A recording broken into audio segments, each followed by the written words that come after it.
శబరిమలలో అయ్యప్ప స్వామికి జరిగే ముఖ్యమైన పూజలలో మండలి పూజ మరియు మకర జ్యోతి ఉత్సవాలు ముఖ్యమైనవి. ఈ మండలి కాలంలో సాధారణంగా కార్తీక మాసం అంటే నవంబర్ మధ్యలో మొదలై ధనుర్మాసం అంటే డిసెంబర్ చివర లేదా జనవరి మొదటి వారంతో ముగుస్తుంది.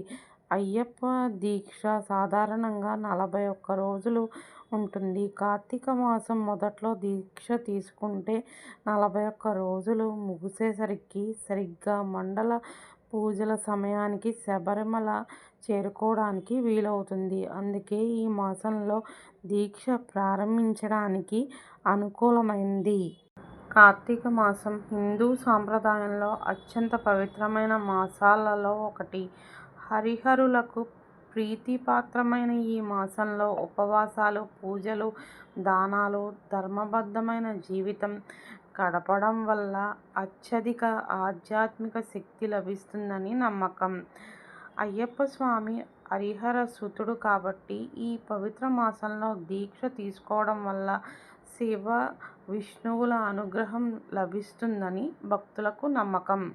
అయ్యప్ప స్వామి దీక్ష తీసుకున్న భక్తులు 41 రోజులు కఠిన నియమాలను పాటిస్తారు.